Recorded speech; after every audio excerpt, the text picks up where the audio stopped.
falling down cooler闇へbut never going back touch 向かえどうして高く上げてなお大ボーナなんてもうグッバイ証拠りもなくファイナルカマと Need another day I wanna know it from missing no more どこまでも抗ってこう今超えてく Also raise me break it up I'm not afraid yeah break it Give me the point throw in the dark 自分の力に変え wipe out 今ねじ曲げる視線 I never fall I never ever care for them 今立ち向かう and I defeat myself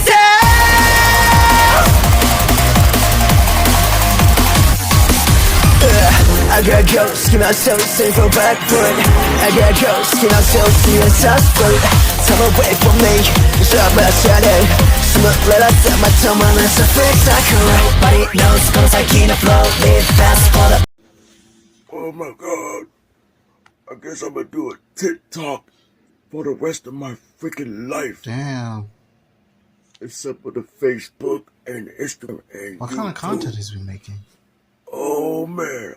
I'm Jeez. freaking 85 years old, man. He's the oldest man on TikTok, from what I understand.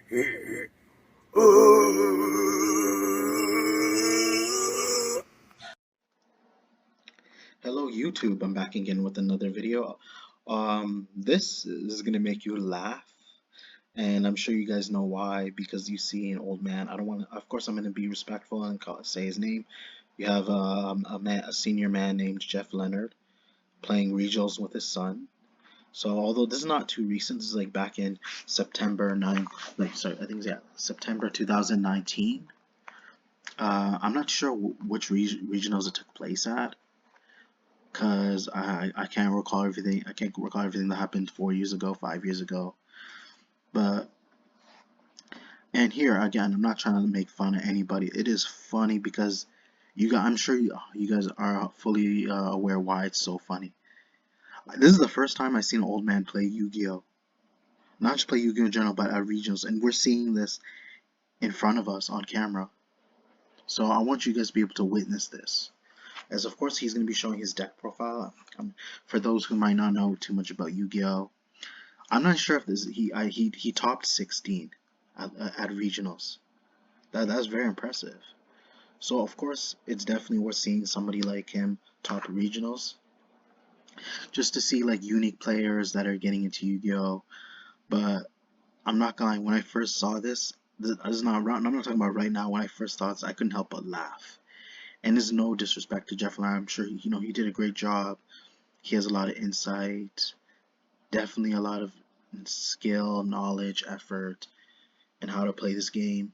So my hats off goes to him, though. He definitely deserves my respect. That's for sure. But it's funny because I feel like he's making a difference in history throughout Yu-Gi-Oh!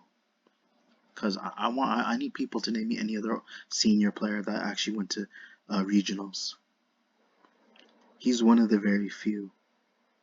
So looking at this pro deck profile, he knows how to place his cards, how to explain, and be able to give like logical reasons as to why he plays these cards and whether it helped or not. So he's not playing random cards, so he definitely has a great way of actually being able to like utilize the strategy. So, but again, you guys don't have to like Yu-Gi-Oh, but at the same time, just looking at it, it is hilarious though. I couldn't help but laugh.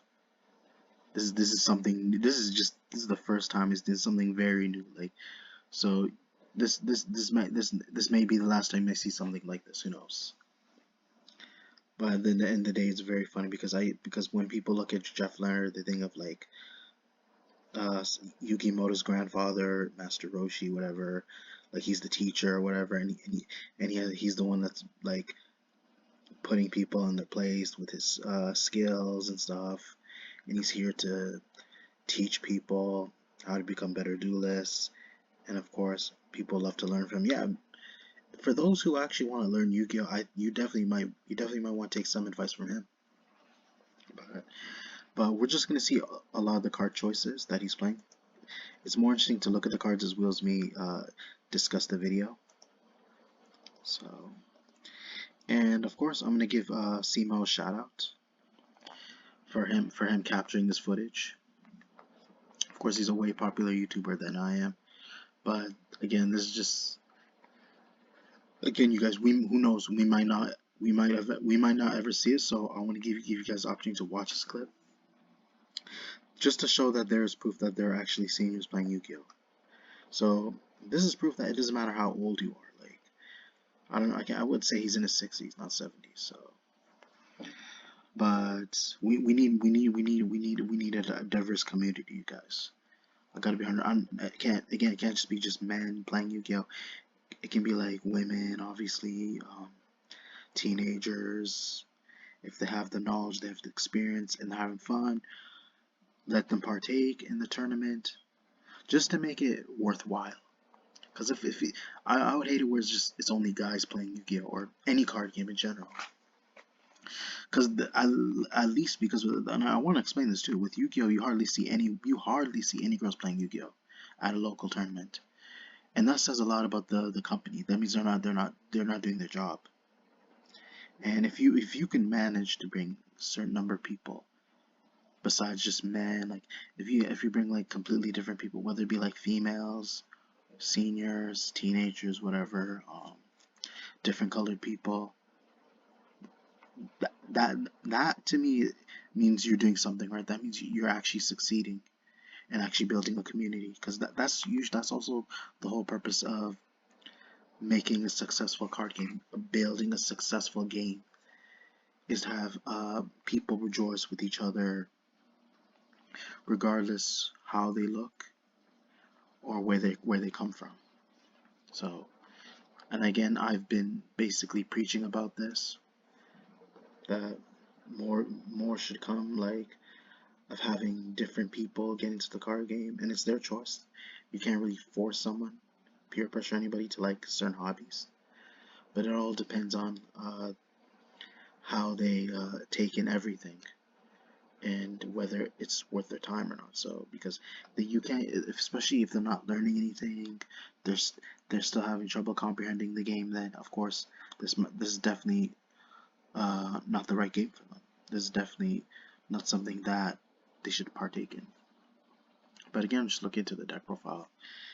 Clearly, he's fully aware what cards to put in, what cards not to, and what cards to take out, so that he can actually be able to play a legit deck that works for him. Which, again, I give him hats for that. My respect. So that's how a lot of deck profiles should look. At the same time, unfortunately, but I want to also add that he unfortunately whether he's still playing Yu-Gi-Oh or not, he cannot play the same deck that you're looking at right now because of the balance. Consider how long was that for? Let me go back on one of the cards, because this is a Mystic Mind deck. So for those who aren't aware, so he won't be able, since this card is banned. This card was originally a 3. Since this card is banned, he most likely will not partake in regionals or try not get involved in competitive Yu-Gi-Oh, simply because this was his best deck. So with that card being banned, it's like he might have to try and invest more money depending on his budget, or he's gonna have to find something that's even better than Mystic Mind, because again, the deck revolved around this card for him to utilize his draft strategy like perfectly, and basically stall the opponent, burn them quick, take up their resources, and from there set up their win condition. So unless he has any other decks in mind that he plans to build, we'll foresee that in the future and just have to wait. But overall, it's good to see something new for a change in Yu-Gi-Oh, considering this was like 4 years ago. But like, who knows, maybe there's something new that the future awaits for us that will intrigue us. And just, again, this is just, I want to show you this very interesting video, guys, as well as proof that there are also different people playing Yu-Gi-Oh, whether they may be seniors, and they can make progress. You'll notice that they get results from being passionate something, because when you have a passion for something and you're willing to strive for it, it doesn't die that easily. It's going to take a lot of attempts for you to actually back down and give up on your dreams, but he just kept pushing forward, and he managed to make something out of it. and he was able to reach the results that he was hoping for, even if it's not going first place. He made a huge accomplishment, and again, my respect to Jeff Leonard. And we can all say that we're all laughing because this is something unexpected. So, which like we see from Jeff Leonard, and good thing good thing that CMO's brought this to our attention, as well as the difference that Jeff Leonard has made in this video. But again, I feel like I said enough for you guys. Hopefully you guys enjoyed the video. Be sure to check for more upcoming content later in the future. Be sure to check your notifications, comment, like, subscribe. Thank you. 時に甘く